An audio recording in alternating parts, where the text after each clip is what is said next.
Hello दोस्तों, नमस्कार। हमारे यूट्यूब चैनल मेरी बात में आप सभी लोगों का स्वागत है। दोस्तों, आज हम चर्चा करने जा रहे हैं भगवान श्री गणेश का वाहन के ऊपर, क्योंकि कल मैं एक छोटी सी क्लिप देखा मोबाइल पे ही, तो मुझे बहुत हंसी छूटी। एक व्यक्ति कह रहा था कि किसी का वाहन इतना छोटा प्राणी कैसे हो सकता है, मनुष्य का नहीं हो सकता है, वो तो भगवान है। तो मुझे बहुत हंसी छूटी पहले, तो बाद में बहुत अफसोस भी हुआ। अफसोस इसलिए हुआ कि हमारे भारत देश में लोगों की बुद्धि का स्तर क्या होता जा रहा है, ये समझ से परे है। ऐसा इसलिए है कि मैं कॉलेज जब अपनी शिक्षा पद्धति लागू किया था, तो वो एक बात ज़रूर बोल के गया था कि भारत में और मैं कुछ कर पाऊँ या ना कर पाऊँ, लेकिन लोगों को कन्फ्यूज तो मैं कर ही दूंगा। तो मतलब जैसे उनके निर्णय लेने की क्षमता, तर्कशास्त्र एकदम विलुप्त हो जाएगा। और दूसरी बात बंधुओं, जब हम इंग्लिश मीडियम में पढ़ेंगे तो इंग्लिश मीडियम का व्याकरण सबसे कमज़ोर है। अगर किसी भाषा के सबसे व्याकरण कमज़ोर होगा तो वो भाषा कैसी होगी आप कल्पना कर सकते हैं।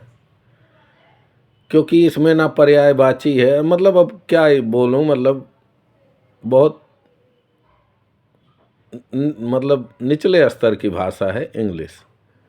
अब इसको कितने लोग जो वामपंथी आ जाएंगे, विश्व स्तर की, कोई विश्व स्तर की भाषा नहीं, सबकी अपनी अपनी भाषा है। और तमाम विकसित देशों में जाओगे तो इंग्लिश को कोई चिमटे से भी नहीं छूता है, वो अपनी भाषा पे ही उन्नति कर रहे हैं। तो ये सब एग्जाम्पल मत देना। अब मैं आता हूँ दोस्तों भगवान गणेश जी के वाहन के ऊपर। मैं वो जो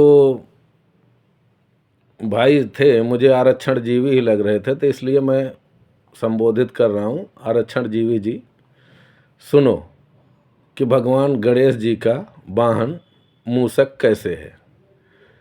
तो बंधुओं, यहाँ वाहन का मतलब ये नहीं है कि जिस पे हम बैठ के कहीं आना जाना होता है वो करते हैं। यहाँ वाहन का मतलब है सूचक, वृत्तियों की सूचक, वृत्तियों का सूचक यहाँ ये है। तो चूहे की वृत्ति कैसी होती है? बहुत चंचल होती है। वो अकारण भी कुतरता रहता है, अकारण काम करता रहता है। और उसकी बुद्धि जो होती है वो बहुत मतलब एकदम बहुत सीमित बुद्धि होती है। और स्तनधारी प्राणी में चूहा सबसे छोटा है। और भगवान गणेश जी क्या हैं? बुद्धि के दाता हैं।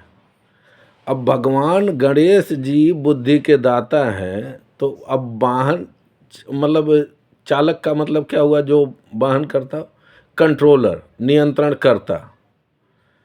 तो भगवान गणेश जी की जो आराधना करेगा उसकी वृत्ति यदि चूहे जैसी चपल, चंचल और अकारण उछल कूद के जिसकी बुद्धि स्थिर नहीं होगी, उस पे नियंत्रण वो कर लेगा यदि भगवान गणेश जी की आराधना करेगा तो।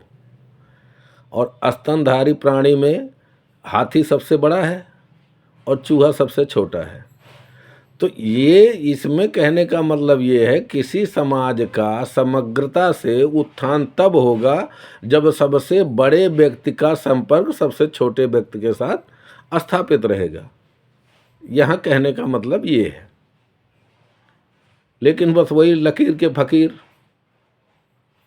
और दूसरी बात बंधुओं, जितने भी आरक्षण से संबंधित लोग हैं उनको मैं एक बात कहना चाहूँगा कि भैया कृपया मदरसा वालों का साथ मत पकड़िए, नहीं तो और बुद्धि शून्यता की तरफ आप लोग चले जाएंगे।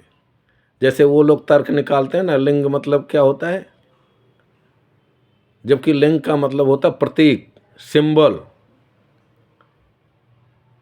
तो किसी भी हमारे हिंदी में या संस्कृत में एक शब्द के कई अर्थ होते हैं और वस्तु स्थिति के अनुसार शब्दों के अर्थ बदल जाते हैं और भाव के अनुसार भी शब्दों के अर्थ बदल जाते हैं, प्रसंग के अनुसार भी शब्दों के अर्थ बदल जाते हैं।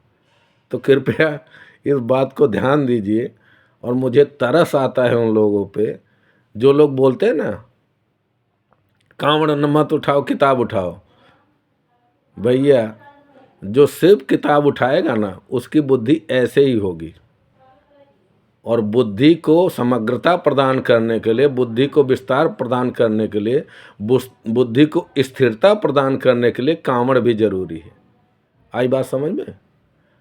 नहीं तो जो खाली बुद्धि के, खाली किताबी ज्ञान लिए रहते हैं ना, उनका ज्ञान जो होता है ना समाज के लिए कल्याणकारी नहीं होता। जैसे बड़े बड़े आतंकवादी, वो अनपढ़ गंवार नहीं है, वो खाली किताब ही पढ़े हैं। तो इसलिए ये मूर्खता की बातें ना किया करो कि सिर्फ पढ़ाई जरूरी। पढ़ाई में अगर धर्म नहीं होगा ना तो वो पढ़ाई निरर्थक होगी, समाज की किसी काम लायक नहीं होगी।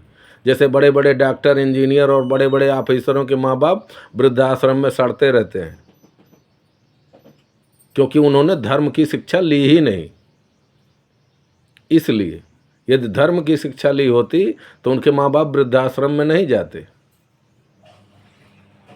तो इसलिए ये फालतू की बातें ना करो। को धर्म जहाँ नहीं होगा वहाँ अनकंट्रोल जीवन होगा, वहाँ नियंत्रित जीवन नहीं होगा, वहाँ उचित अनुचित का ध्यान नहीं होगा, वहाँ बुद्धि होगी लेकिन विवेक नहीं होगा।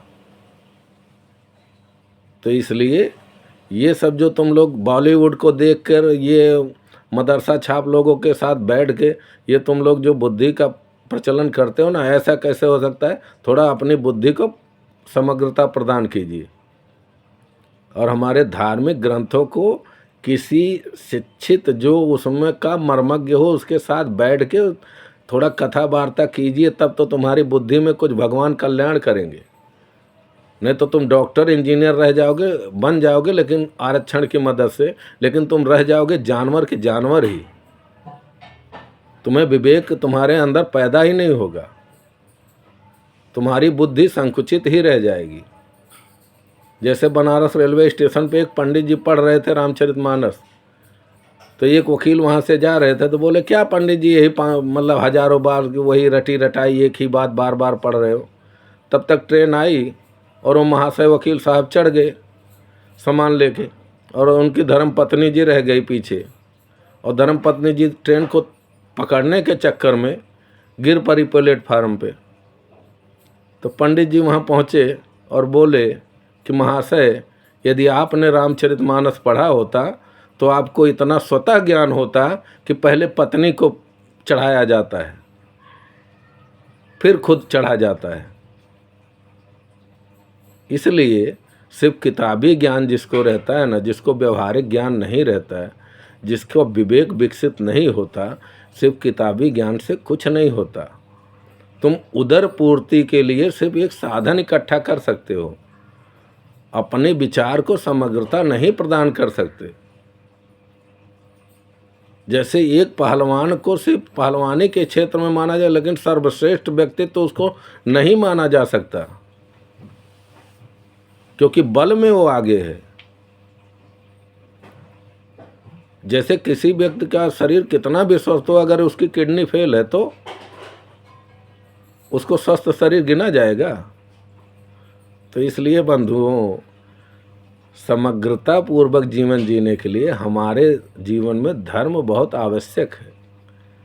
यदि हमारे जीवन में धर्म नहीं होगा तो हम एक आदर्श समाज की उत्पत्ति नहीं कर सकते, स्थापना नहीं कर सकते।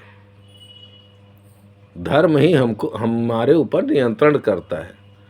धर्म हमको बताता है कि हमको अपनी बुद्धि किस वे में लगानी है, किस मार्ग पे लगानी है। नहीं तो सिर्फ किताबी ज्ञान रहेगा ना तो हमें यही नहीं समझ में आएगा कि हमको अपनी बुद्धि कहाँ लगाना है। आई बात समझ में? तो इसलिए सिर्फ ब्राह्मण द्वेष के लिए अपने आप को अपने से दूर मत कीजिए, नहीं तो आपकी ऐसी ही बुद्धि रह जाएगी जिसका कोई मोल ही नहीं होगा। तो बुद्धि को स्थिरता प्रदान करने के लिए और भगवान गणेश जी का आराधना कीजिए, पूजा कीजिए, और उनके वाहन के बारे में ये मत सोचिए कि उन पे वो बैठ के कहीं आना जाना होता है तो बैठ के आते जाते हैं, ऐसा अर्थ मत निकालिए। तो भगवान गणेश जी जो हैं बुद्धि के प्रदाता हैं, बुद्धि की चंचलता को, अकर्मण्यता को, अकारणता को नियंत्रित करते हैं। उनकी जब आराधना हम लोग करते हैं तो उसका कहने का मतलब ये है। और स्तनधारी प्राणी में सबसे छोटा है वो, और भगवान गणेश जी का आकार जो है गज का है, तो उसमें ये कहा गया है जैसे किसी बच्चे को कोई भी बड़ी महत्वपूर्ण शिक्षा देनी होती है तो एक कहानी के माध्यम से किया जाता है। तो इसलिए हमारे धार्मिक ग्रंथों को पढ़िए और उसको क्या है किसी मर्मज्ञ से समझिए। ऐसे ऐरू गैरू नत्थु खैरू से आप समझेंगे ना तो आप अर्थ का अनर्थ ही निकालेंगे। और दूसरी बात, हम बार बार एक ही बार कहते हैं, अपने बुजुर्गों पर का सम्मान कीजिए और उन पर गर्व कीजिए, और उन्होंने कुछ भी हमारे जीवन में निरर्थक नहीं किया है। धन्यवाद। जय हिंद।